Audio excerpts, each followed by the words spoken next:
Hello guys, welcome to another video of stock market friends. RFBL flexi pack limited का जिस IPO का आज day 2 का subscription open हो रहा है, जानेंगे लाइव सब्सक्रिप्शन जीएमपी कितना चल रहा है, लिस्टिंग कितना मिलेगा, परफॉर्मेंस कैसा है, अप्लाई करें या फिर नहीं, फाइनल डिसीजन क्या है, इन सभी पॉइंट्स को डिस्कस करेंगे। और ये कोई रिकमेंडेशन वीडियो नहीं है, जो भी फाइनल डिसीजन होगा अपने रिस्क पर लीजिएगा। चलिए फ्रेंड्स, वीडियो स्टार्ट करते हैं।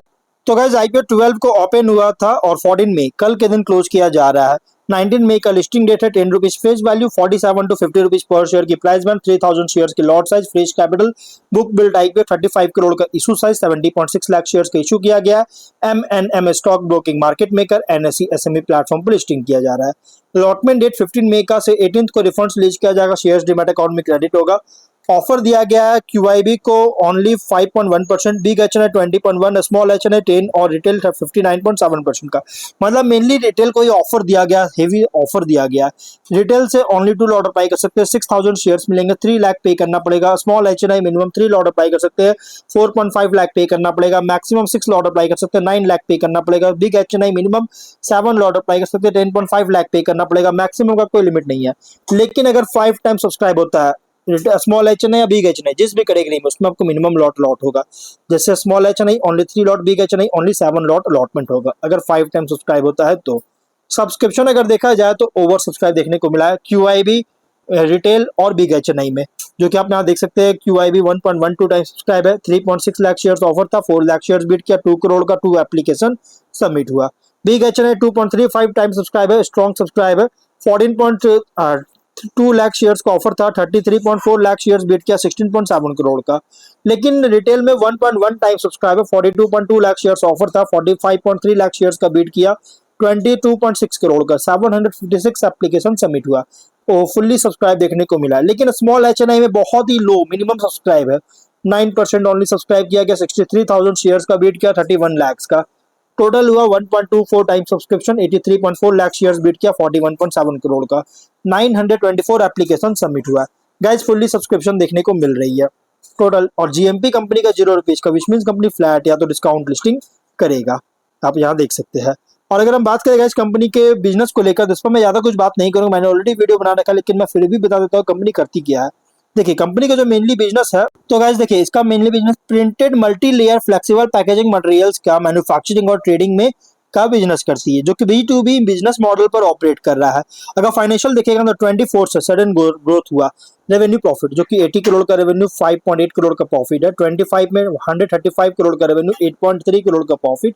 फर्स्ट हाफ में 69.6 करोड़ का रेवेन्यू, 3.8 करोड़ का प्रॉफिट, जो कि सडन ग्रोथ देखने को मिला 24 से टॉप एंड बॉटम लाइन में। और ये डाउट क्रिएट कर रहा है गाइस। अभी अगर हम बात करें कंपनी का जो यूटिलाइजेशन कैपेसिटी है, 5040 मिलियन टन पर एनम का है, जिसका ओनली 52% प्लस ही यूटिलाइज करती है। और अभी लेकिन सरप्राइजिंगली कंपनी क्या कर रही है कि एक अनदर दूसरा 840 million ton per annum capacity को ऐड करने जा रही है, जबकि पहले से ही कंपनी का जो यूटिलाइजेशन था 52% ओनली यूटिलाइजेशन था, लेकिन अब और ज्यादा मतलब कि ऐड कर रही है।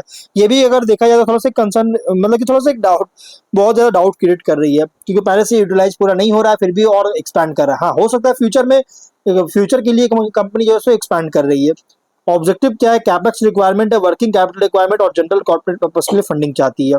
रेशियोज में ROE 19.2, ROC 14.2, RONW 17.6, PAT margin 5.5, EBITDA margin 8.5% का, डेट इक्विटी 0.8 और PB है 3.7 और PE रेशियो 9.7 टाइम का। Promoter holding pre issue 100%, post issue 69.7% का। मार्केट कैप 116.6 करोड़ का किया जा रहा है। देखिए, कंपनी का अगर हम बात करें यहाँ पे प्राइस बैंड का, तो रिसेंट फाइनेंशियल डेटा के अकॉर्डिंग प्राइस बैंड जो रखा गया फुल्ली प्राइस रखी गई है। लेकिन अगर हम कॉम्पिटिटर की बात करें पीयर्स में, तो उमा कन्वर्टर और सबर फ्लेक्स इंडिया, ये दोनों इसके कॉम्पिटिटर है, जो कि सेम बिजनेस प्रोवाइड करता है। स्वॉट एनालिसिस करेंगे तो स्ट्रेंथ में अगर देखा जाए तो flexible packaging printing solution sector में ऑपरेट करता है। पैकेजिंग प्रोडक्ट्स का प्रोवाइड करता है अलग अलग इंडस्ट्रीज के लिए, जैसे फूड, एफएमसीजी, फार्मास्यूटिकल, रिटेल और कस्टमाइज्ड फ्लेक्सिबल पैकेजिंग सॉल्यूशंस पर स्ट्रॉन्ग फोकस है डाइवर्स क्लाइंट रिक्वायरमेंट्स के लिए। और पैकेज्ड प्रोडक्ट्स का लिए डिमांड बहुत तेजी से ग्रो कर रहा है, जिसे लॉन्ग टर्म बिजनेस ग्रोथ को सपोर्ट करता है। मैन्युफैक्चरिंग कैपेबिलिटी भी एस्टैब्लिश कर चुका है, क्वालिटी एश्योरेंस प्रोसेसेस के साथ क्लाइंट रिलेशनशिप और बिजनेस जो है रिपीट कर रही है, जिससे रेवेन्यू विजिबिलिटी इंप्रूव होता है। लेकिन वीकनेस की बात करें, रिलेटिवली स्केल इसका बहुत ही स्मॉलर है अगर लार्ज पैकेजिंग कंपनी से कंपेयर करें। प्रॉफिटेबिलिटी भी सेंसिटिव है रॉ मटेरियल प्राइस फ्लक्चुएशंस के ऊपर, जिससे जैसे पॉलीमर और पैकेजिंग फिल्म्स, और वर्किंग कैपिटल इंटेंसिव है इन्वेंट्री और रिसीवेबल साइकिल्स के कारण। लिमिटेड इंडस्ट्रियल क्लाइंट्स पर डिपेंडेंस है, जिससे रेवेन्यू कंसंट्रेशन रिस्क क्रिएट कर सकता है। पैकेजिंग इंडस्ट्री भी प्राइसिंग प्रेशर फेस कर सकता है कंपटीशन होने के कारण।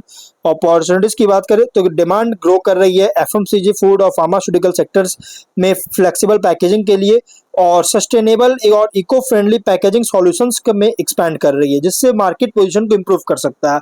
और food consumption, packaged food consumption का इंडिया में बहुत तेजी से इंक्रीज हो रहा है, जिससे लॉन्ग टर्म डिमांड सपोर्ट करता है। इंटरनेशनल पैकेजिंग मार्केट्स में भी एक्सपोर्ट अपॉर्चुनिटीज मिल सकता है। कैपेसिटी एक्सपैंड कर रहा है, जिससे गाइस स्केल और प्रॉफिटेबिलिटी के इकोनॉमिक्स को इंप्रूव कर सकता है, जो मैंने आपको बताया था कुछ टाइम पहले कि नया अनदर ऐड कर रहा है कैपेसिटी को। और थ्रेट की बात करेंगे तो स्ट्रॉन्ग कंपटीशन है large packaging and printing company से, और क्रूड ऑयल पॉलीमर प्राइस में वोलेटिलिटी के कारण मार्जिन इंपैक्ट कर सकता है। इन्वायरमेंटल रेगुलेशंस लगाया जा सकता है प्लास्टिक पैकेजिंग में, जिससे कॉम्प्लायंस कॉस्ट को इंक्रीज कर सकता है। इकोनॉमिक स्लो डाउन के कारण इंडस्ट्रियल पैकेजिंग डिमांड को अफेक्ट कर सकता है, और टेक्नोलॉजिकल एडवांसमेंट्स के कारण कंटिन्यूअस मशीनरी अपग्रेड्स रिक्वायर हो सकती है। पीयर कॉन्टेक्स्ट करेंगे लार्ज पैकेजिंग मैन्युफैक्चरर से कंपेयर करें तो कंपनी ऑपरेट कर रहा है as a mid scale flexible packaging solutions provider. Other packaging firm से कंपेयर करें तो कंपनी जो है कस्टमाइजेशन कैपेबिलिटी, प्रोडक्ट क्वालिटी और क्लाइंट रिलेशनशिप पर कम्पीट करता है। इन्वेस्टर के लिए आईपीओ रिप्रेजेंट कर रहा है packaging and industrial manufacturing sector play, जहां ग्रोथ डिपेंड करता है packaging demand, raw material cost control और वैल्यू एडेड सॉल्यूशंस में एक्सपेंशन पर। तो ओवरऑल अगर बात करें तो रिस्की आईपीओ तो है, अगर आप रिस्क सीकर्स है या कैश आपके पास है तो आप इसमें मीडियम टर्म के लिए कंसीडर कर सकते हैं, बट फाइनल डिसीजन जो भी होगा अपने रिस्क पर लीजिएगा। ये कोई रिकमेंडेशन वीडियो नहीं, तो मिलते हैं नेक्स्ट वीडियो में। बाय।